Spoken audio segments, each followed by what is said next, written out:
Hey guys, Unit 7. So we're going to be studying solutions. Now we talked about solutions back in the beginning of the year, mixtures, homogeneous and heterogeneous, but we're going to be looking at them in further depth in this unit. So lesson 1, we're going to be talking about mixtures, and the objectives are to differentiate between heterogeneous and homogeneous mixtures, and to identify the various types of mixtures and their properties such as colloids, suspensions, and alloys. We will be talking about solutions in lesson 2. So all of your unit vocabulary is on Quizlet now. I suggest that you start reviewing those terms. You will have a vocab quiz at some point. So for a warm-up, what I want you to do is think about the difference between a homogeneous mixture and a heterogeneous mixture, and think of an example for each. We did go over these terms back in Unit 2 when we talked about physical properties and chemical properties, but I do want you to think about this before we start the unit. So if you could jot down an answer, that would be great, and I will ask you in class. Okay, so let's start with our notes. On page 2, a mixture is a combination of two or more pure substances, that means elements and or compounds that can be separated by physical means. Mixtures can be categorized into one of two groups, the first being heterogeneous. These mixtures are composed of two or more pure substances in different physical states.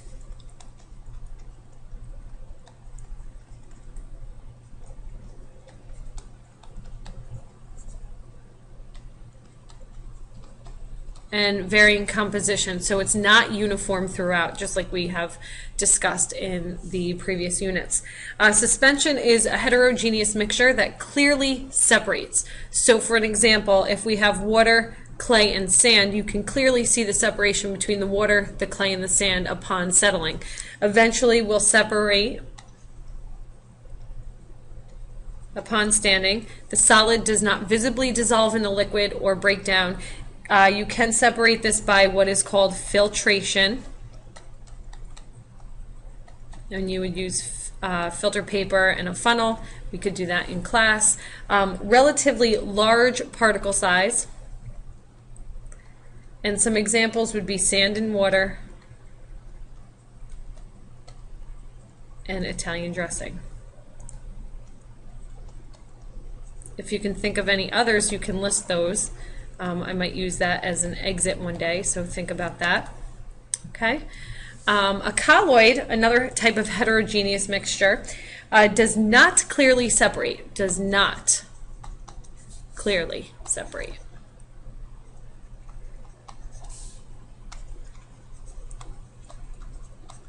Okay. They appear homogeneous, but they are not. They are cloudy. Do not settle naturally on their own. So it could happen through time, but it just won't happen on their own. So can be separated by a centrifuge, which is a machine that spins very, very fast and causes those particles to settle out from the suspension. So that is called forced gravity, and they go from about medium to small size particles. And properties are in between a suspension and a solution. So examples would be blood or milk. Okay, a homogeneous mixture, aka also known as a solution, is a mixture of two or more pure substances in the same physical state, same.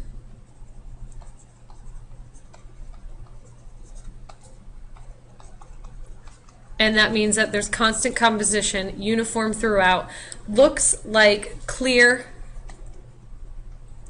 colored, or colorless water.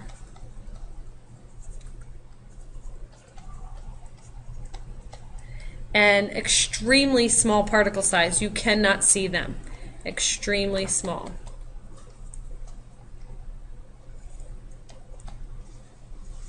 May exist in any phase. Liquid phase will be the most common for a solution, and examples would be salt water, Kool-Aid, and club soda.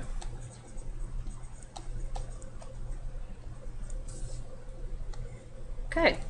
Finally, alloys are solutions where at least one of the materials is a metal.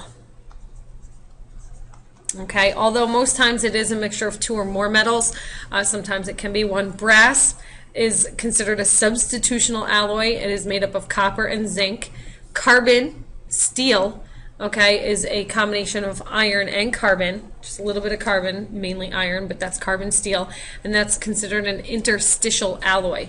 Metals arrange in an alternating pattern with a sea of mobile electrons, valence electrons. So the sea of mobile valence electrons, gluing them together. So if you remember when we talked in the bonding unit, there isn't such thing as a metal or a metallic bond. We just call them metallic bonds, but it's actually a sea of mobile valence electrons that hold them together. So they're not bonded, but they're kind of glued together. Examples would be brass, like we said up here, zinc and copper, and steel, iron and carbon. Okay, and that finalizes our lesson.